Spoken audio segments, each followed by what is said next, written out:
All right, well, welcome again to Finding Fitness, Foundations of Strength and Conditioning. Um, I'm excited again to be here and working with everyone. I hope that we can do some things and that will find some value for everyone in the pursuit of their fitness goals. To start, we're going to kind of recap what we did from session one. We talked about looking at the macro of training, so we talked about finding your why, and we talked about the pillars of strength and conditioning and health and wellness, kind of some of the things outside of an individual training session that will kind of give you the structure that allows you to have a productive interaction with your health and wellness.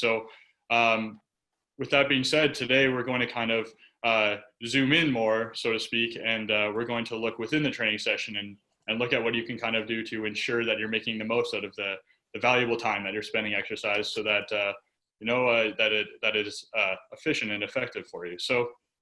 The main thing that I want to talk about today is having a quality orientation. So what I mean by that is just focusing on the quality of your movement, the quality of your training session, and fostering an environment that is safe and productive and conducive to your goals.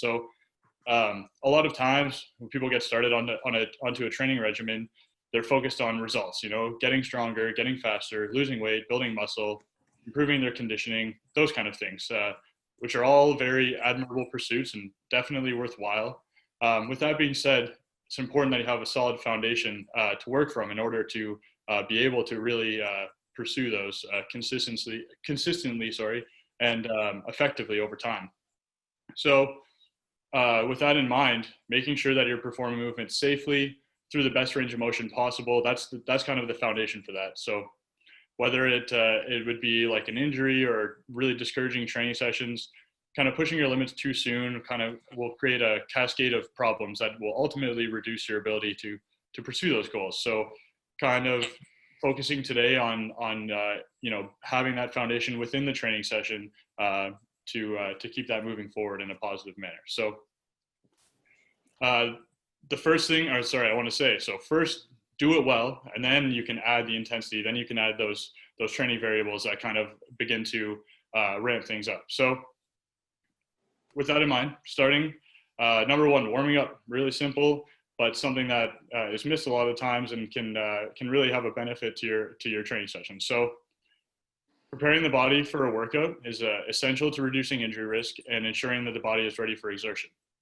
There's a protocol for warming up called RAMP protocol, very effective, well-researched, and it makes a lot of sense as you go through it as to why it would be effective. So we'll start with the R, that's raise, as in raise your heart rate. So just kind of getting moving, getting ready for more specific exercise.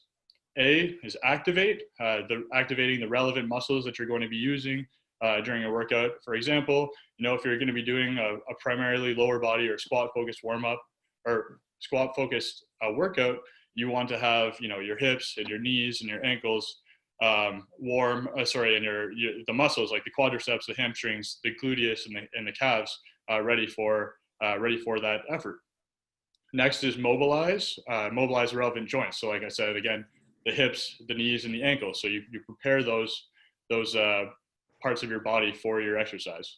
The last part of the RAMP protocol is proprioception. So what proprioception means is just performing movements similar to what you'll be doing. So this is kind of building on top of each part of the warm up. So you kind of end by doing something very, very similar to what you would be doing. For example, the P in the RAMP protocol, if you're doing a squat workout, would simply be doing a set of squats with the bar with your body weight, something like that, to kind of bring everything into focus. So you kind of start out generally raising your heart rate, activate and mobilize relevant muscles and joints, and then you're going to do the proprioception of generally like the first movement that you're going to be doing.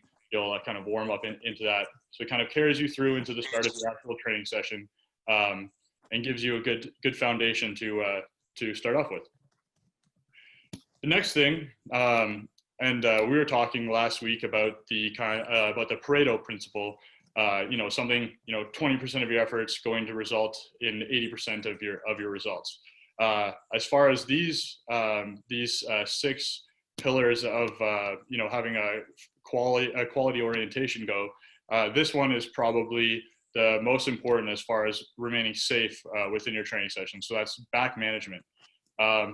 What back management refers to is just ensuring that the spine is aligned in a safe manner that allows your muscles to do the heavy lifting and not relying on or not putting extra tension on your spine. Really, really important. Almost goes without saying to keeping your spine healthy is very, very important. So we want to keep our spine in a neutral position. That is to say, to avoid excessive extension, so the spine going like this, and excessive flexion, which is the spine folding forward like that.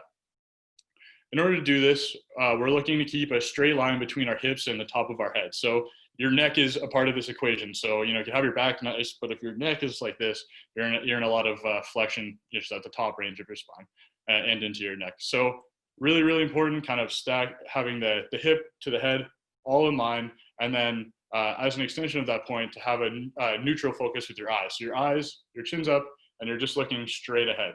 That goes for almost every single exercise that you'll ever perform, keeping that neutral spine, and as an extension of that, your head and your eyes in that position ensures that you're moving in a manner that will protect your back. So really, really, really important concept, and something that just has to be done. I would consider any movement that really deviates from that those positions to be bordering, like, to be becoming unsafe. So even if you're squatting and you're performing the rep well, if your spine is really, really extended or it's really, really in flexion, you're not really exercising in a way that's conducive, again, to like the things that you're working towards, because whether it be injury or just not being able to exert force properly, you're reducing your function. So really, really important to emphasize back management through this segment. The next thing is tempo. So the third point, tempo. A really common error, mistake that you kind of see in the gym when you see people fatiguing through an exercise or just rushing, whatever it may be, is to really move quickly. So you're getting tired, you're trying to finish your set before if you have 10 reps to do, you're like, oh, it's really hard at 6, you kind of hurry through. The problem is that as the fatigue increases, you end up getting out of position, so you might lose that neutral spine, or you might end up using muscles or body parts to move the load that aren't necessarily the part of your body that you should be targeting while you're doing that movement. So really, really important to maintain a good tempo through the movement. So just controlling the bar down in the eccentric, and then kind of making sure that you're driving up really, really strongly in the concentric motion. So really, really good concept to use, and just kind of think, like, if I'm not able to perform this movement at a consistent tempo, then maybe there's a factor that's affecting that, maybe fatigue or the loading of the exercise or the intensity. So again, tempo, I like to say, control the weight in the movement. Don't let the weight or the movement control you. So you shouldn't be getting pushed out of place or moving in different ways. It should just always look the same. So getting that really consistent motion is really, really important to have that foundation to build off of. Point number 4, breathing. So your breath can either really work against you or work with you. And obviously, it goes without saying, you want it to be working with you. So a really great general rule of thumb is to exhale while you're working through the concentric portion of the movement. So that's when you're pushing against the load. That's the time when you're working against the resistance. Oftentimes, weightlifters will brace and hold their breath through the eccentric motion. So when you're lowering, so basically, if you think about a bench press, the lowering is when you're bringing the bar down to your chest, or the squat is when you're lowering yourself into the bottom of your range of motion. So you want to brace, have your breath kind of sitting there, keeping stability in your core. And then once you change directions, and you're, it's important not to do it right when you change directions, but as you start to come up, to kind of exhale that breath and push through the movement. And then when you're back at the top of the range, you set your breath again, and go back through the movement again. So really important concept to have, your breath working with you and not against you. If you were to try to take a breath in the middle of standing up at the squat, you would very quickly understand how that would work against you. For the fifth component is rest. So talking about within the context of the training session, although resting, during making sure you have enough rest between training sessions is really important. Focusing on making sure you have enough rest between movements. So pushing the pace of a workout and shortening rest periods is a really great tool to increase intensity. That being said, in order to build a foundation focused on quality, it's imperative to ensure that your body has time to recuperate between efforts. Strength training especially requires generally 2 to 3 minutes of rest between efforts, and sometimes longer when you're working at higher intensities, sometimes up to 5 minutes. And you're really specializing, something like powerlifting or weightlifting, you sometimes may end up even resting a little bit longer. But definitely important to provide that time for your body and your muscles to recuperate so that they can, put forth a consistent and quality effort as you move through your workout. But this isn't being lazy or cheating. It's just allowing yourself to, prepare. Especially within the context of strength, recovery is at a premium. You'll spend more time actually resting between your sets than you actually will exercising. Seems kind of counterintuitive, but if you're going through a 2-hour session, it would be very hard to spend less time resting than you are actually exercising. The last point comes to the idea of actually when it is time to start, increasing those intensities and the loading is, so when you're ready, you want to focus on incremental loading. So what that means is, the key is to do it slowly and steadily, not just saying, oh, I really want to try and lift this weight and just throwing it on, or I want to try and run this fast or do, my mile in this time, whatever it is. You want to have a baseline for where you're at and then build on that incrementally. So generally it's a very small percentage, single digits most of the time, roughly 5% of the load or intensity. That's a really sustainable way to build on what you've done and to increase progress. So if you increase the load or intensity too sharply, you lose that foundation of movement quality that we're talking about and really working hard to kind of create prior to focusing on, moving forward.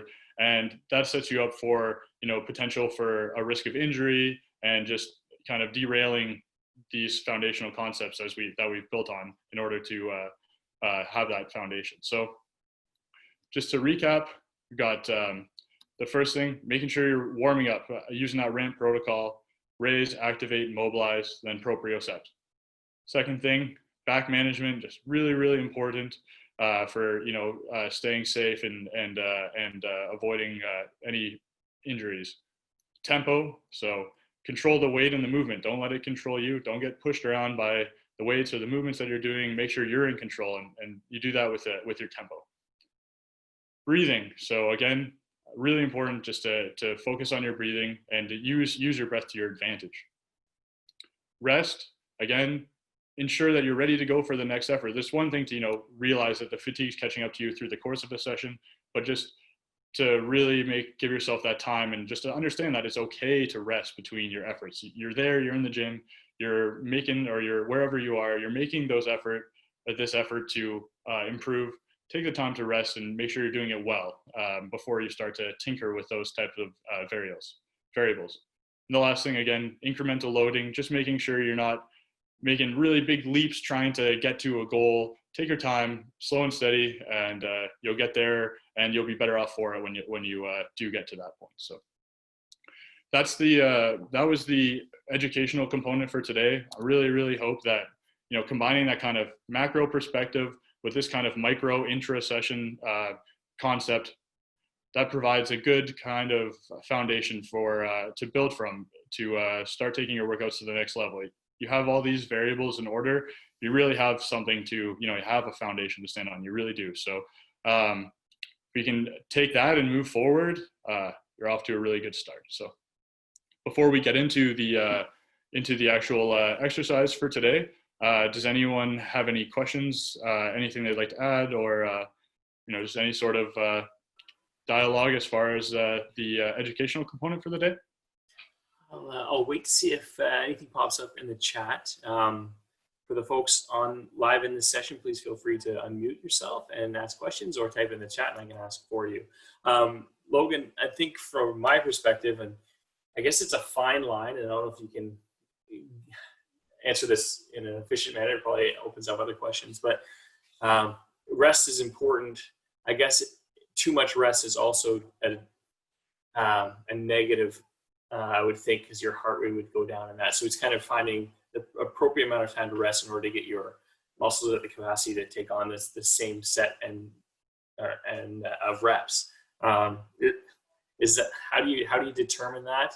And is it just kind of common sense? Waiting too long is not good because your heart rate will go down and the warm up will be moot. Yeah. So yeah, you make a great point about your heart rate. You do want to stay warm in the sense, taking it to extremes is usually a good way to kind of articulate these things. Like if you took 20 minutes, well, first of all, you're kind of getting away from, if you want to do a workout in an hour, it's going to not take an hour to do what you're generally going to do in that period of time. And then to take it to the other side, you wait 5 seconds before your next set, you're probably not going to be able to perform at the same level, or especially if you're like kind of increasing the loading as you go along. So yeah, there's good general rules of thumb. So with strength movements, multi-joint movements, meaning like you're exercising a large percentage of the muscles in your body, things like squats, bench presses, deadlifts, those bigger compound movements where you're moving more than one joint at a time require more rest. So that's kind of, we're talking about those 2 to 3 to 5 minute kind of intervals. When you're using lower intensities and more single joint movements, things like, a bicep curl, you might not need that amount of time to recover. And also like the pairing of your exercises. So if you're doing, multiple exercises together, like a superset or a little bit of a circuit, it's good to kind of, you'll do like an upper body and a lower body together, or like a core and an upper body or a core and a lower body. And so that kind of, you're able to reduce your rest time because you're using different muscles and different parts of your body during those efforts. So you'll see that in the training session today, that's what we kind of do when we have these exercise pairs. You won't see a lower body exercise and a lower body exercise. We're going back to back. You'll see a lower body and a core, or an upper body and a core type of thing. So that's kind of a good way to modulate or to regulate that. And as far as thinking generally too, like you use your sense. Like if you feel like you need an extra minute, that's fine. If you feel like you won't be able to do it for another 10 minutes, then maybe you have to look at, what you're doing and see if maybe you have to take a step back, or, take a peek at, how you're going about your workouts and seeing if maybe there's something up, because you should be able to, kind of keep going through the session. Right. So. Okay. Oh, that's good info. Thanks, Logan. Yeah, absolutely. Okay. I'm going to build on that since I don't see any questions coming in yet. And this might be something that's in one of your next lesson plans. So you hear a lot of people talk about time off. So you actually, if you're maybe you're have been away from fitness a while, you're getting back into it using muscle groups in a way that your body's not used to. What in that scenario, what would be the appropriate amount of time as far as between workouts completely? Would it be a day before you want to activate those muscles again? I know that's a loaded question. There's probably lots to get into there. Or if you are on the other end, say there's a person who's been strength training for a while, wants to make sure they're doing it properly, and they're trying to gain muscle. What is the appropriate amount of time of rest between workouts? I know there's probably not an easy answer for that. No, it's a good question. And I think if you're just getting back into training, the key is to just really start small. Like you're only maybe 4 weeks away from being able to really kind of exert yourself, and really start small. There's nothing wrong with doing a 20-minute workout where you do 5, 6, or 7 sets, and then saying, okay, I'm going to take a day off, or I'll do my session on Monday. I'll do another one on Wednesday, another one on Friday. Like kind of, 3 times a week is great. Like it really is for anyone, even someone who's really experienced. I know people who are very experienced and they train 3 days a week. There's nothing wrong with that. Definitely don't have to be doing something 7 days a week in order to, make progress. And then on the other end, like you're saying, when you are more experienced, it kind of comes to how you, and we will talk about this later on, how you structure your training session. So you can kind of do you know, an upper body focus session, then a lower body focus session, or you can focus on specific movements and give rest. So like, say you really wanted to increase your squat. Maybe you're squatting Monday and Friday, you have your, you know, big squat sessions, and on your Wednesday session, you're doing some assistance movements that are relevant to the squat, but aren't exactly the high intensity multi-joint movement of like a heavy squat or a heavy squat variation, like typically with a barbell. So, you know, just making sure that you're recovered. Like if your legs are absolutely useless, it's really, really hard, and you are at an increased risk of injury again going into that session and trying to get through it. So that's really, really important. And to speak to that more for people who are just getting started, listen to your body. Like, you know, it's one thing to like push through when you're tired or fatigued, you feel a bit of soreness. It's a whole other thing if you like can't move properly, like you're barely walking into the gym. Be kind to yourself. This is a long-term thing. It's kind of, we talked about the macro of everything. Be kind to yourself. Live to fight another day. If you're taking a lifetime perspective of this, your Tuesday workout or your Wednesday workout is not valuable. It's not as valuable in the grand scheme of things as being able to go Friday and then next Monday and next Wednesday, if you know what I mean. So there's nothing wrong with even calling a workout. There's nothing wrong with, you know, altering it a bit so it works to what you're feeling. Listen to yourself. You're trying to make your body better. It's gonna help you. There's a, you know, a symbiotic relationship going on between your mind and your body. So try and listen. Be kind to yourself. That'd probably be the best advice. Just if you're just getting going, be kind to yourself and just let yourself build on what you're doing, and don't get too hard on yourself if you have to, you know, change things up, or if it's not working on one day. That's just one day out of, you know, hopefully 20, 30, 40 years of effort. So good points. Thank you, Logan. Yeah, absolutely. All right.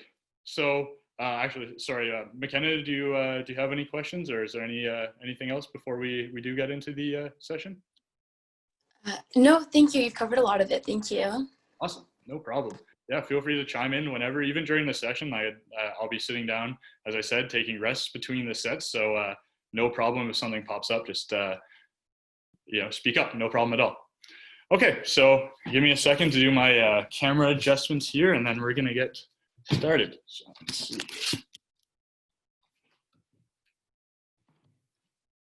Okay. Backing up here. Can you still hear me all right? Yeah, we can hear you. Okay, perfect.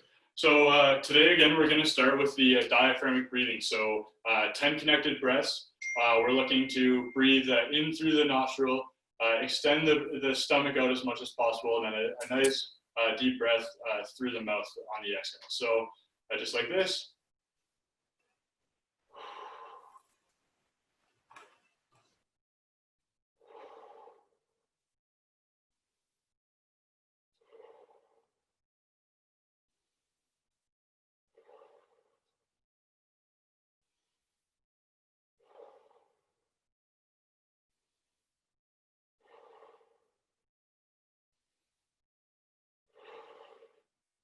And okay, so now we're going to move into some zombie squats. So we did these a little bit last week.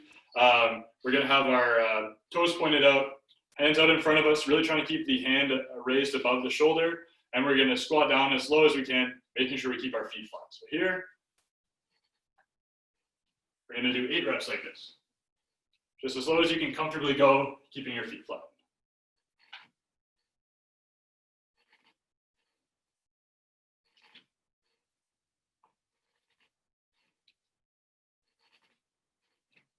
Okay, now we're going to go into excuse me. So we're going to go into some arm circles. So we're going to start out with our arms nice and extended. We're going to go back, 10 reps just like this. Then forward, same thing.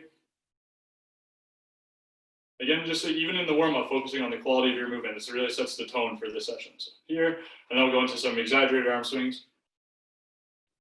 5 forward and then 5 backwards.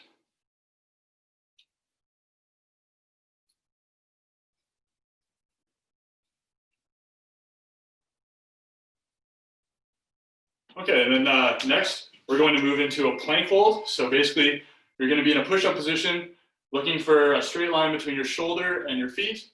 If you're having trouble being in the push-up plank, go on your knees and just really focus on engaging your core as you get into position. So right here, nice straight line, and you're just gonna hold. We're gonna do 20 seconds.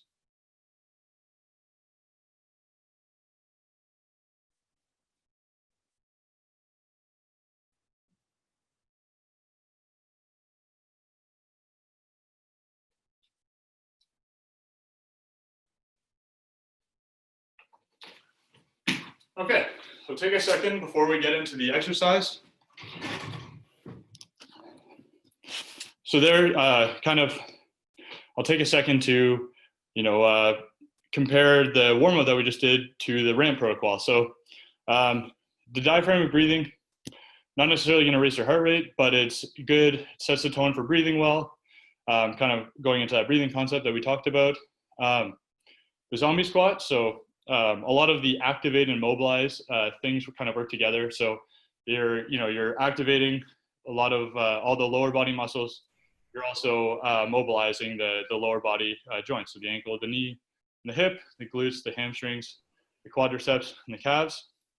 Arm circles, same exact thing. The muscles in the deltoid and in the upper back, also mobilizing the joints. So you're getting the shoulder joint moving well.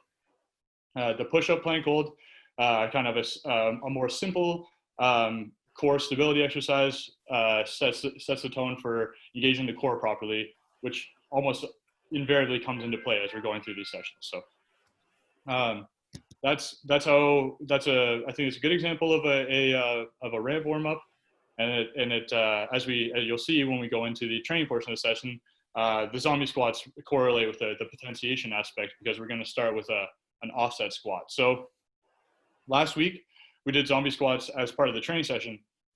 This week we're going to do offset squats. So what we're going to be doing is we're going to be holding our backpack on one shoulder. So this creates an instability in the sense that one side is more loaded than the other. What we're looking to do is to counteract that by keeping our core upright and our torso upright, and performing the squat. So it adds an additional challenge and another instability component. So you're going to have to use your core to offset that.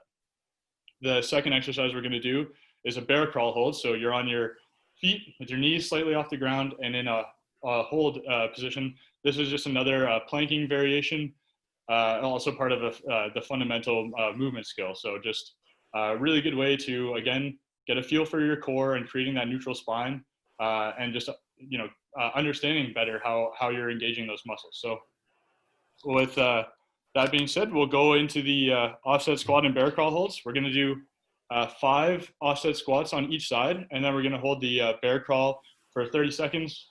As always, regulate your intensity as you go along. If you're through 4 reps and it's tough, just switch sides and go through the other side. Bear crawl hold, same thing. You're really struggling after 10-15 seconds, no problem at all. Just do what you can, and then we'll keep building on it as we go through. So back here, I'll sneak off here and grab my backpack.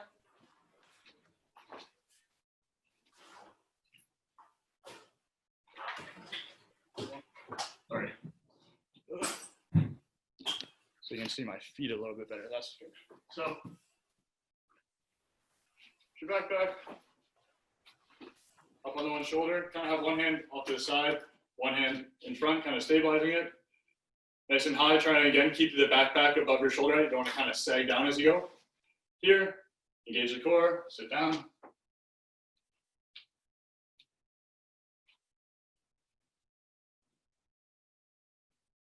Again, control the tempo, so not too fast on the way down. All right, 5. Take a second, switch sides. So the backpack's up nice and above your shoulder. 1, 2, 3, 4, 5. Okay. Now we're going to go into the bear crawl hold. So start off on our hands and our knees here. Get your toes underneath you. And you're just going to push your knees off the ground and hold this position right here. So we'll do it for 20 seconds, and then we'll rest.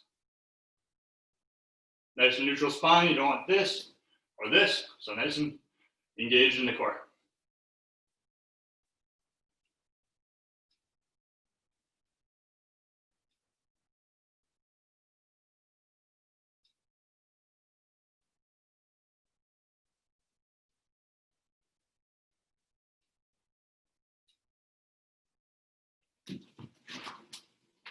Great. I think I'll just do this for the rest of it. So I'll do 2 more rounds of that. Trying to kind of tie the session into the concepts we talked about, controlling the tempo in the squat. So if you're flying down into the bottom, you're gonna get knocked off balance, you're gonna end up in positions where you're gonna have to compensate. So working hard to avoid that as we go through the movements, just kind of controlling the tempo, standing up. Same thing with the breathing. When you get to the top of the rep, take your breath again, hold it, and then exhale on the way up. So really try and be mindful of what we talked about at the start of the session and try and really apply it through the session and build that movement quality that we're looking for to build a sustainable foundation for, you know, taking things to the next level. Neutral spine, so important. I can almost hear your voice in my head when I'm doing certain movements, even apart from these sessions. It's so important. You don't realize unless you really make a concerted effort to make sure that you are in that position, that neutral spine position. Yeah, a lot of times people end up in a lot of extension, so trying to overcompensate, making sure they're not rounding their back. But those 2 things are relatively, like, they're kind of interchangeable in the sense of the negative effects of either of those. So really too. I'm guilty of that, the overextension. Yeah, and there's a lot of times people are more like extending, really trying to make sure that they don't round their back, because yes, we talk about rounding our back being bad, but either or, you just, like, your spine has a limited amount of flexing and extending in its lifetime. So we just trying to make our bodies better while we're exercising, not take away from them, which is, you know, something I could have talked about easily in today's session. Just like you never really, unless you're really at the top end of a strength sport, and, you know, the same way that you might get hurt playing volleyball or basketball because you're, you know, putting yourself out there and leaving it all on the table. Unless that's where you're at with your strength and your conditioning and health and wellness journey, it's better, you know, you should be leaving better off than you started. You know, you can be tired, you can be really sore, but you should definitely be walking out of your exercise healthy. So really important. Yeah. All right, let's do another round here. Oops.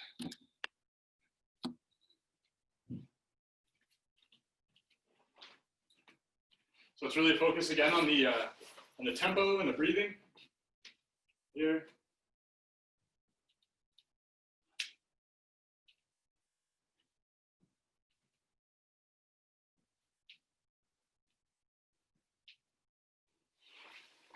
Sides.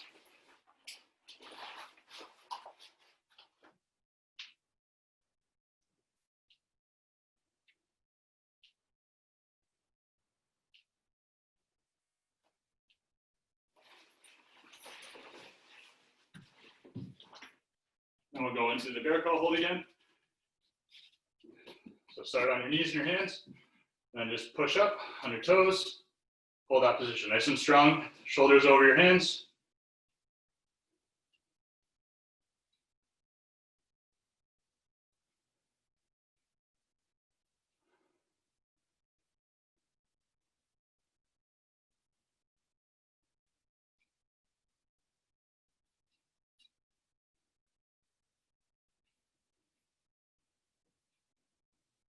Okay.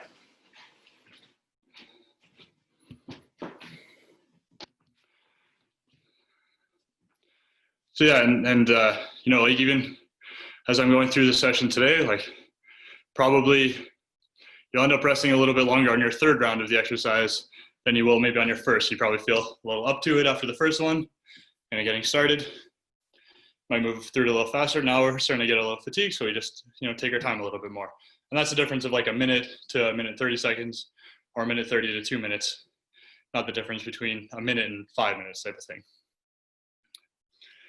And as I was doing last session, I was trying to kind of speak to some of these things as we go through when you're doing a resistance training session, your warm-up sets, it's easier to kind of push that pace a little bit. Like you may not need 3 minutes when you're working with 30, 40, 50, 60% of your top effort. But as you start to get into those working ranges, typically above 70%, that's when you're going to really need to lean on that rest portion of the session.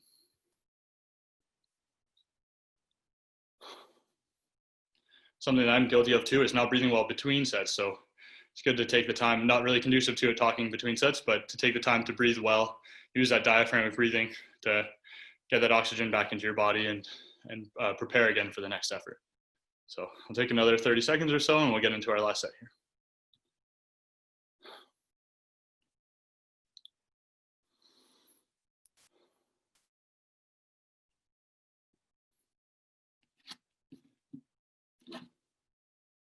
All right.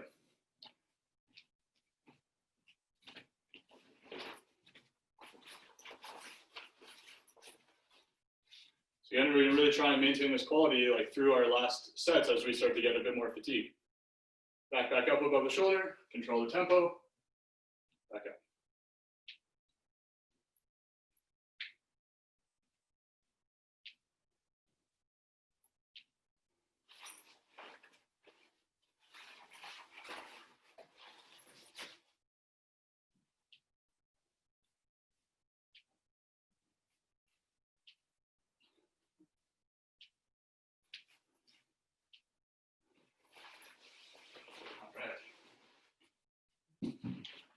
And our last effort for the bear crawl holds.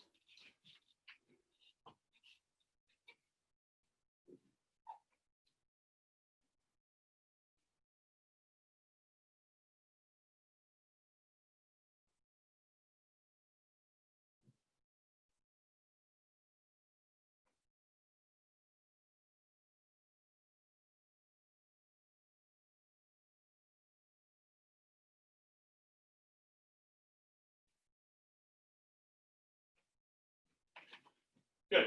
So that's the end of our first two exercises together. We're talking about how to kind of regulate intensity through the sessions. I'd like to add that since this is generally fairly unweighted, there's less resistance in these training sessions. That's my reasoning for putting two exercises together. So if you're doing two things, both of them with a lot of resistance, it is a lot tougher to combine those things. So just to go at an extreme example, it'd be really hard to do heavy sets of deadlifts and heavy sets of squats together. Or it'd be really hard to do, military presses and bench presses back and forth. It'd be counterproductive, I would say. You don't see that happening very often for people who are really, pursuing strength in those movements. Your primary exercises, those big multi-joint movements, typically on their own.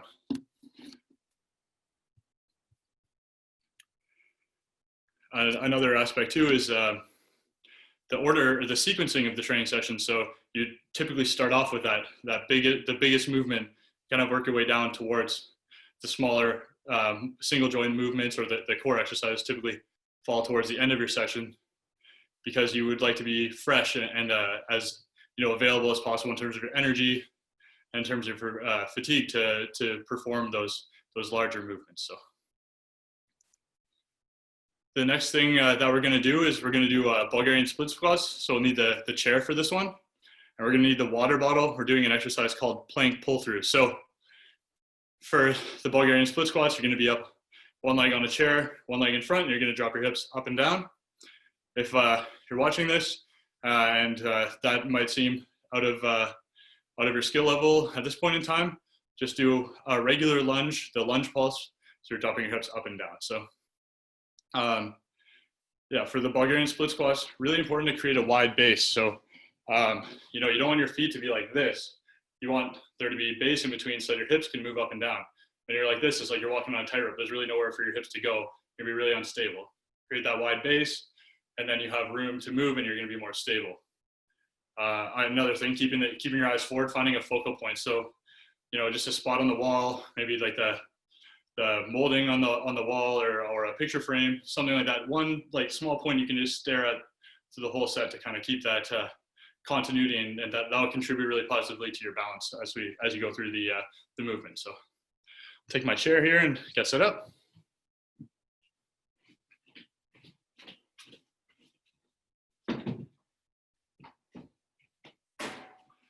Good, so again, creating that width here. We're going to do 5 reps on each leg. Again, work within your skill level. You're here, you're exercising. We just want to be here, stay healthy, and keep moving as well as we can. Keep that movement quality as the primary factor. So see my back foot. I'm going to create width when I step out here. So I have the space for my hips to move up and down. Right here, torso stays nice and upright. Drop the knee towards the floor and back up. If you're having trouble, you might need to step out further, or it feels really hard to even lower yourself at all, then you probably need to move back a little bit with your front foot.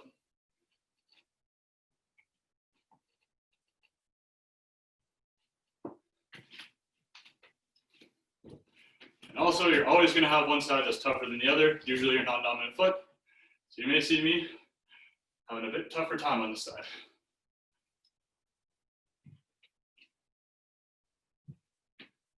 Keep the torso up. Good. Okay, for the plank pull-throughs, I have your shaker cup here, and tilt this down just a little more. You can see. So your shaker cup here, you're going to have it on the opposite side of the hand that you're going to pull through and place on the other side. So you want the water bottle to be on the outside of your opposite arm. You're going to reach across and grab it. Slowly pull it across. Again, like try not to move fast. Like keep in control of your movement and keep the tempo. So pull across, place it down, hand back down. Same thing on the other side.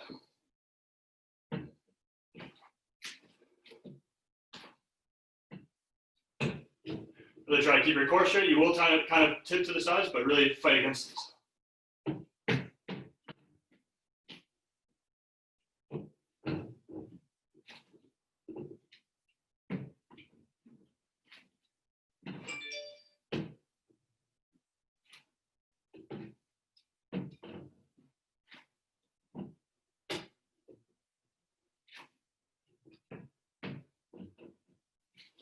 All right. And if you're finding it really challenging to do those pull-throughs and keep that stability going, you can try and do just a touch. So you can set up a bottle on either side and just touch and go back. Another regression, if that's still really, really tough for you, is to just go back to those plank holds. Get focused on holding that position really well and working towards feeling comfortable with taking your hand off the ground and relying on that one arm for stability. A question for you, Logan. For that one, do you keep your legs, when you're positioning your feet, pretty much shoulder width? Is that kind of where we want to be? Yeah, okay. Yeah, and that's actually a perfect point to bring up. You can create more stability by bringing them out wider. It's good. Ideal is like shoulder width. Okay. You can bring them out a little bit wider to give yourself a bit more support. Okay, cool. The other thing too is when you're putting your hand back down, it's really important to make sure you're putting it back down underneath your shoulder.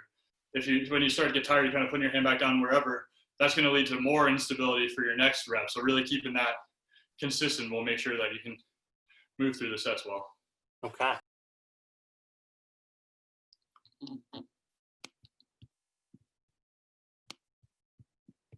All right. So we got about 10 minutes, Logan, just to let you know. So what we'll do today, so we're running a little short on time. We'll do 2 sets for the Bulgarian split squats and the plank pull-throughs. We'll move on to the last portion, and we'll do 2 sets of those as well. So again, if you're at home watching this, feel free to do 3 sets. Feel free to do 4 sets or 2 sets, whatever works for you. Just have a productive workout and keep those movement quality aspects in mind. That being said, we'll move into the second set here.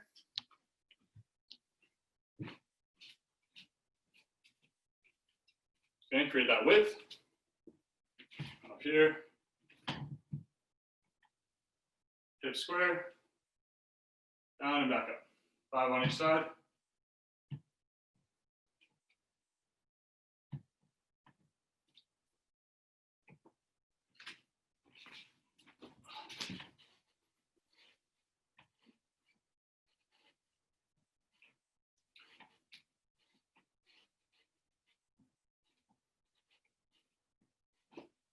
Okay, take a second, move into the plank pull-throughs. 5 on each side.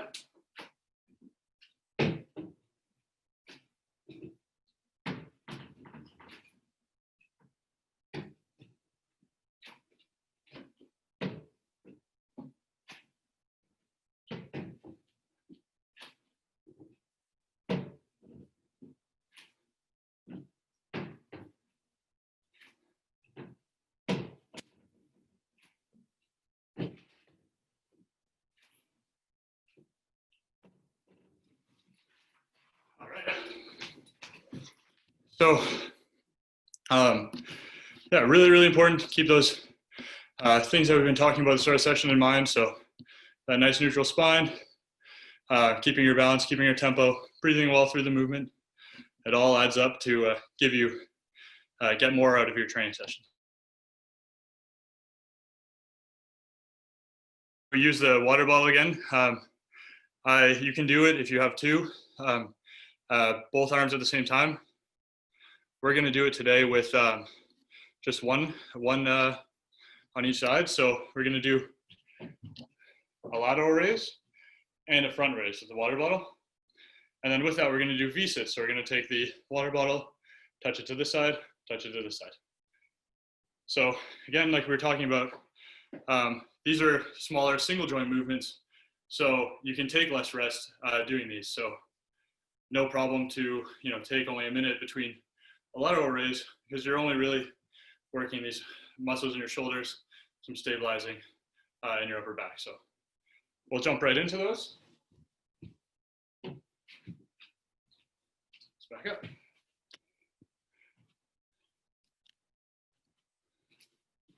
So we're gonna do a nice 3-second hold at the top. Again, controlling the tempo. So here, 2, 3, and to the front, same thing.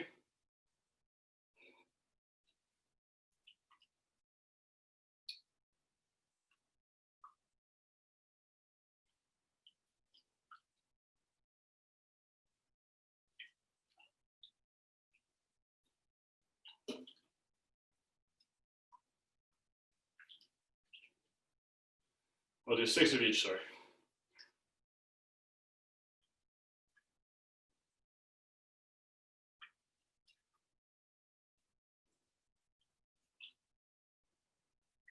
Switch sides.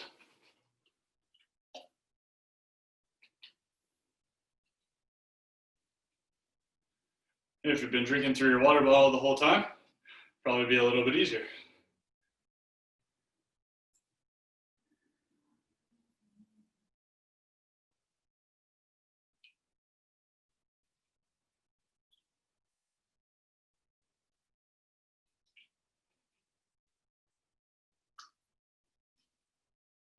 All right, now we're going to go into the V-sits. So, sit here. We take our legs up off the ground. We go here, touch down, 6 on each side.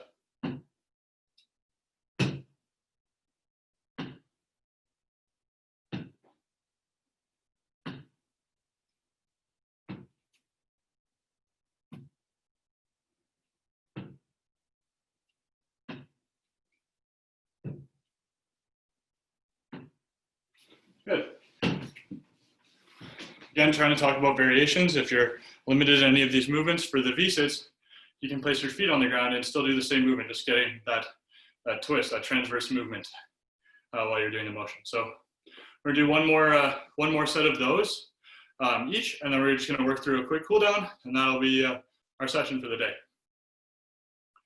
So again, don't need to take as much rest just because of the nature of the movement, a smaller range of motion, smaller amount of muscles and joints being used. So just kind of catch our breath here, and then we'll go again.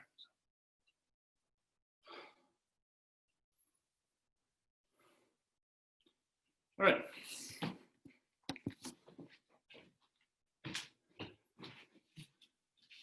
So 6 to each side, nice strong contraction and hold.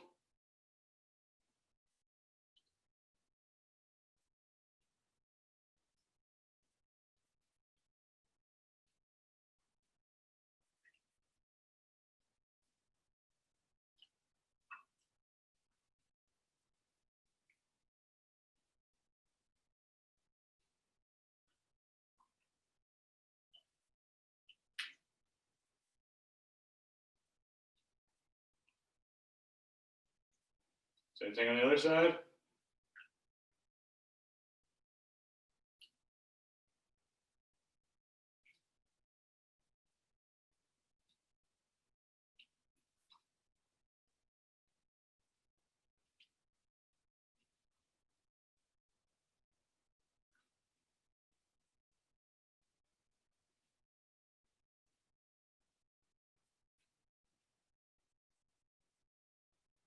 And then into the V-sits. Excuse me. Here we are. So feet up again, from side to side. If you want to make it a little harder, reach lower on your water bottle. It's easier up here because you're not going as far down. 1, 1, 2, 2, 3.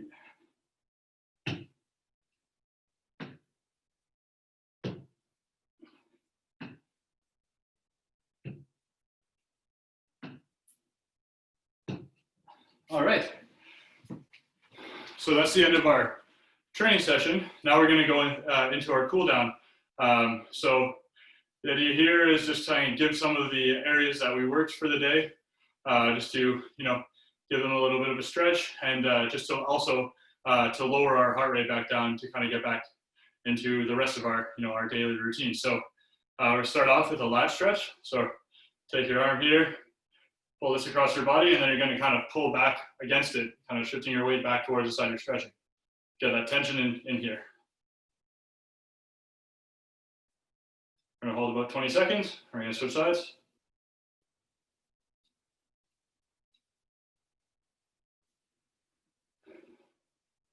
And as you go through the stretch, about halfway through, it's good to take a nice strong inhale, and then on the exhale, try and increase the range of motion a little bit more. So we're about halfway through here. I'll go. Pull across a little bit more for the rest of the stretch.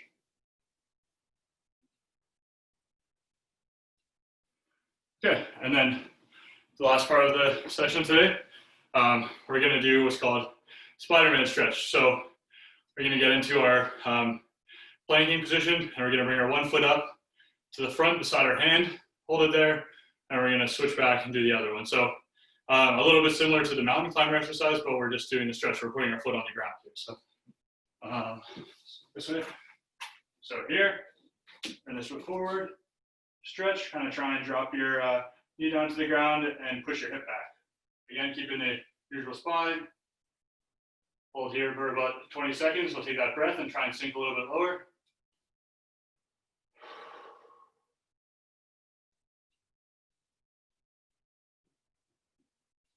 Switch sides.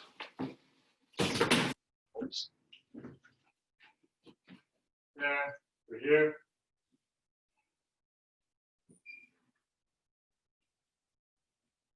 Again, take that breath.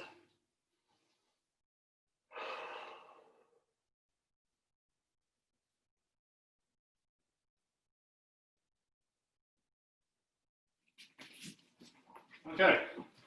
Usually we go through 2 rounds, but I'd like to take a second at the end of the session to kind of talk through everything and answer any questions. So really enjoyed doing the session today.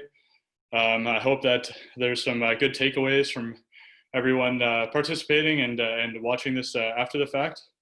And like always, feel free to reach out to me for any kind of follow-ups on any of this content, or if you have any additional questions or things you're curious about. So yeah, thanks again to everyone for having me here for the session. Does anyone have any questions or comments to close us out for the day?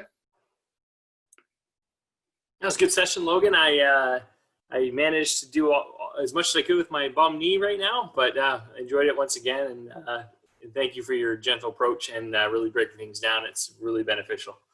Thank you very much, Mike. I appreciate it. And yeah, remember, just be kind to yourself. You don't want to get hurt doing one of these sessions or make things worse. So good on you for knowing what you could and couldn't do for the day. That's important. Good call. Absolutely. Okay, seeing no more questions, thanks everyone for joining us. Thank you for viewing this. If you are viewing the recording, for more information on our programming, please go to www.canadacollege.ca/sport.